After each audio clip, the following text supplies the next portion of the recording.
وَأَطَاعَ الرَّجُلُ امْرَأَتَهُ، اور آدمی اپنی بیوی کی اطاعت کرے گا، جو بیوی کہے گی وہ مانے گا۔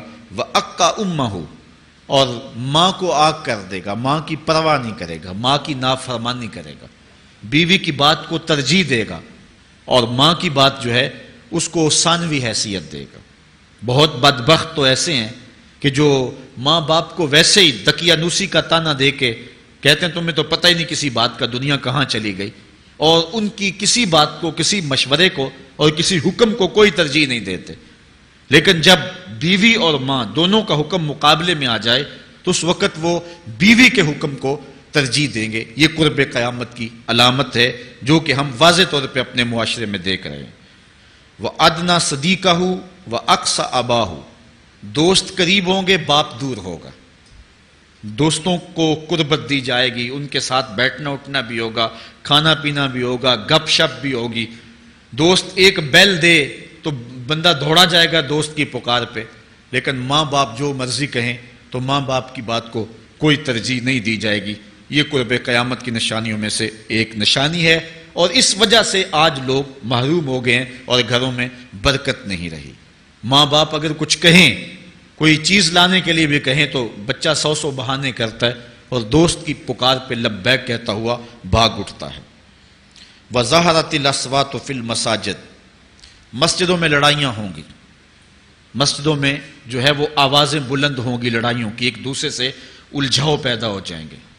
آج ہماری مسجدوں میں پنکھا بند کرنے سے لڑائیاں شروع ہو جاتی ہیں۔ یہ بالکل آپ کے قریب ایک شہر میں ہوا ہے، ایک آدمی قتل ہو گیا صرف اس معاملے میں کہ وہ ایک کہہ رہا تھا کہ لائٹ بند کر دو، اور دوسرے نے کہا کہ میں نماز پڑھ رہا ہوں تو تم نے مجھے دیکھا نہیں، اور اس بات پہ لڑائی شروع ہوئی، حتیٰ کہ فائرنگ تک نوبت پہنچی، اور ایک آدمی جو ہے وہ قتل ہو گیا۔ آپ نے اخبارات میں پڑھا ہوگا۔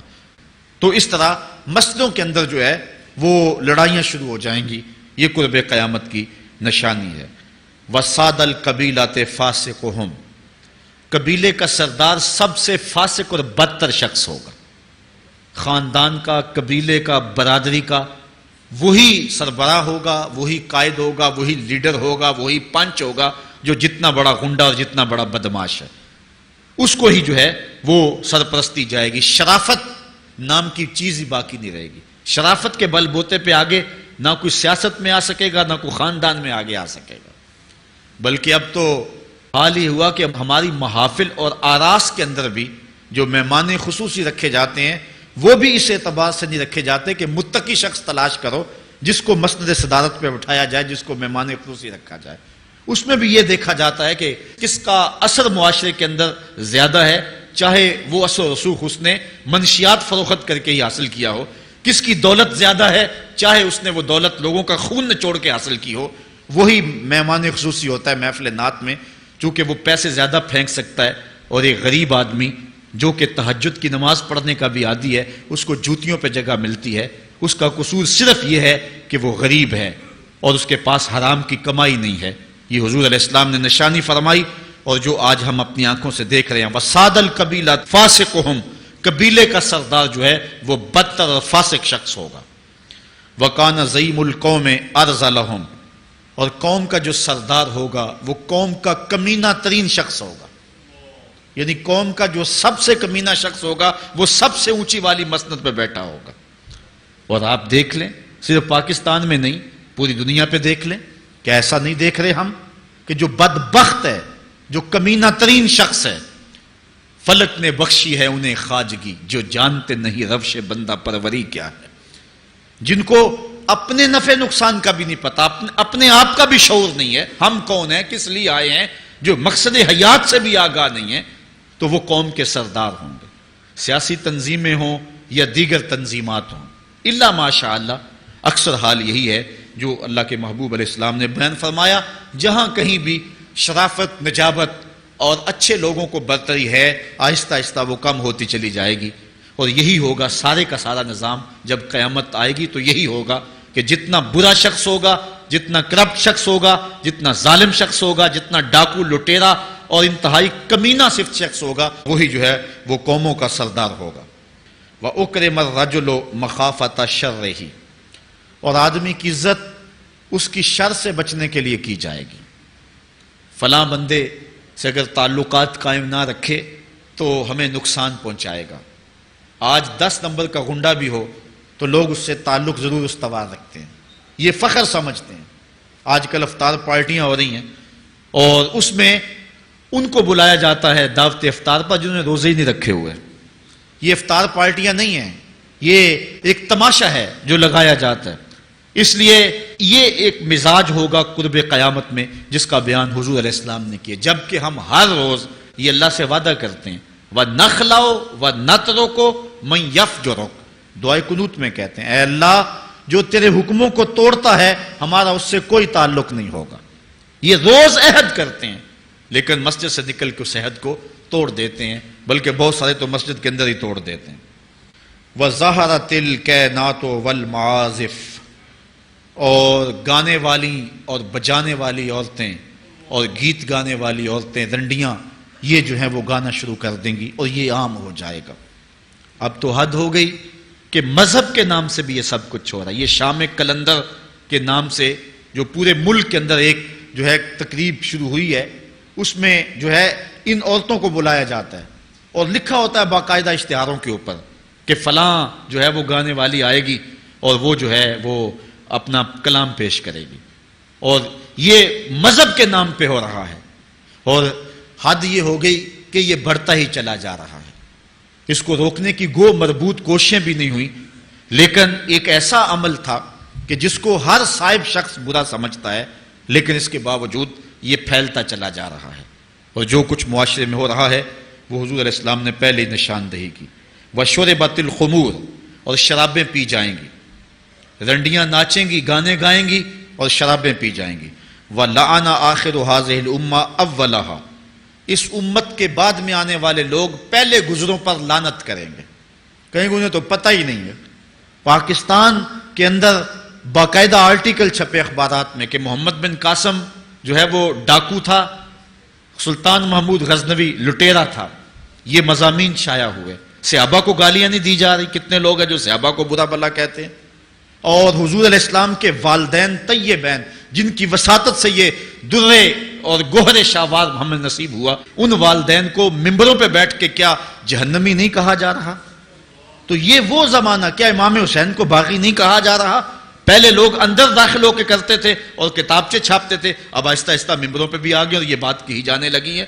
اس پر باقاعدہ اجتماعات منعقد ہوتے ہیں، اس پہ کہا جاتا ہے. ایک ٹی وی چینل کے اوپر یزید کو جو ہے وہ رحمت اللہ تعالی علیہ کہا گیا، کیا کچھ نہیں ہوا. یہ سب کچھ آپ کے سامنے ہے. یہ حضور نے بیان فرمایا، یہ ہونا تھا. آقا کریم علیہ السلام نے ارشاد فرمایا وہ وقت آئے گا کہ جو آخر والے ہوں گے وہ سمجھیں گے کہ ہم ہی جو ہے وہ دیندار ہیں، ہمیں دین کا ٹھیکہ ہے، اور پچھلوں پر لعنت بھیجیں گے کہ انہیں کیا پتا تھا دین کا. آج پچھلوں کے عقائد پر حملے ہو رہے ہیں اور انہیں مشرک کہا جا رہا ہے. میں نے ایک دن کہا تھا، یہ بڑے زور سے کہا جاتا ہے جو یا رسول اللہ کہے وہ مشرک ہو جاتا ہے. میں نے کہا دیکھو اس فتوے کا اثر کہاں تک جاتا ہے. حضور علیہ السلام کے سارے صحابی آقا کریم علیہ السلام کی موجودگی کے اندر بھی، اور پھر دیکھیے مسلمہ کذاب کے مقابلے میں جو جنگ لڑی گئی، اس جنگ کے اندر حضرت خالد بن ولید نے لکھا کہ کافر بھی اللہ اکبر کا نعرہ لگاتے ہیں، ہم بھی اللہ اکبر کا نعرہ لگاتے ہیں، فرق ہی نہیں معلوم ہوتا اپنا کون سا ہے اور بیگانہ کون سا ہے. تو حضرت صدیق اکبر نے لکھا کہ جب وہ اللہ اکبر کا نعرہ لگائیں تم اس کے جواب کے اندر یا محمد آہو کا نعرہ لگاؤ. وَقَانَ شِعَارُ الْمُسْلِمِينَ يَوْمَئِذٍ یا محمد آہو. اس دن مسلمانوں کا شعار ہی یہ تھا، جو یا محمد یا رسول اللہ کہتا تھا وہی مومن مانا جاتا تھا، باقی کو تہہ تیگ کر دیا جاتا تھا. تو اگر یا رسول اللہ کہنا شرک ہے تو پھر سارے صحابی، وہ 10,000 صحابہ جو جنگ یمامہ میں شامل تھے، ان کے بارے میں پھر کیا کہو گے؟ پھر حضرت زین العابدین کے بارے میں کیا کہو گے جو کربلا کے میدان میں مدینے کی طرف منہ کر کے کہہ رہے ہیں یا رحمت للعالمین ادرک لزین العابدین. پھر حضرت زینب کے بارے میں کیا کہو گے؟ یا محمد آہو یا محمد آہو حاذا حسین مزمل بالدماء ہو، جو کربلا میں کھڑا ہو کے کہہ رہی ہیں اے میرے نانا حضور، اے محمد عربی، آپ کے حسین کو دیکھو خون میں نہا گیا ہوا ہے. تو پھر کیا یہ فتویٰ تمہارا کہاں تک پہنچے گا؟ نہ صحابہ بچیں گے، نہ اہل بیت بچیں گے، اور نہ اولیاء امت بچیں گے جنہوں نے کہا تھا یا رسول اللہ انظر حالنا. یا حبیب اللہ اسما قالنا. تو یہ قیامت کی نشانیاں ہیں کہ اگلے جو ہیں وہ پچھلوں پر لانتے بھیجیں گے، ان کو برا بلا کہیں گے، صحابہ کو گالیاں، اہل بیت کو گالیاں، نواسب میں کیا کچھ نہیں کیا ہے. اور آج بھی جو دنیا کے اوپر ناسبی ہیں وہ اہل بیت کے بارے میں کیا کیا زبان استعمال نہیں کرتے، حضور کے والدین کے بارے کیا کچھ نہیں کہا جاتا. تو یہ سب کچھ ہونے والا ہے جو حضور علیہ السلام نے بیان کیا، کچھ ہو رہا ہے اور کچھ تم دیکھو گے اپنی آنکھوں کے سامنے.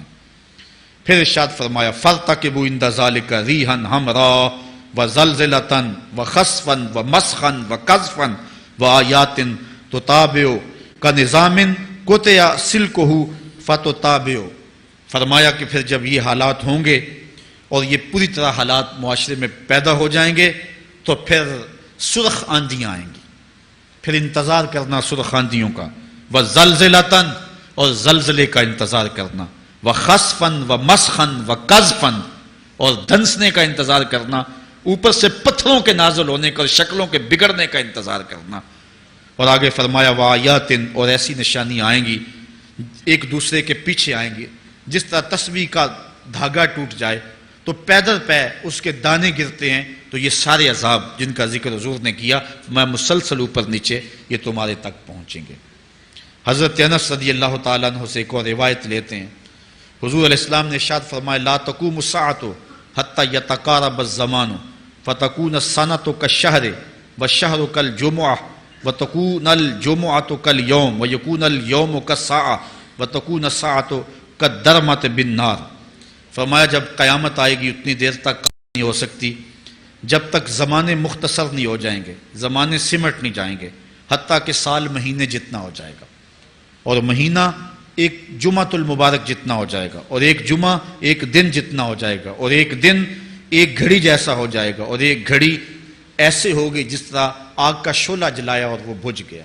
اور آج آپ دیکھ نہیں رہے کہ دن کتنی جلدی گزرتا. کسی زمانے میں ہم گرمیوں کی چھٹیاں کاٹتے تھے تو گزرتی نہیں ہوتی تھی گرمیوں کی چھٹیاں، لیکن آج آپ دیکھیں یہ دوپہر نہیں گزرتی ہوتی تھی. رمضان المبارک گرمیوں کے روزے جب ہمارے بچپن میں آئے تھے تو دوپہر نہیں گزرتی ہوتی تھی، لیکن آج وہی گرمیاں ہیں، لیکن ادھر سے سورج طلوع ہوتا ہے ادھر سے غروب ہو جاتا ہے. وقت سمٹ گئے، زمانے سمٹ گئے، اور یہ قرب قیامت کی نشانیاں ہیں. خرابی اتنی زیادہ ہوگی.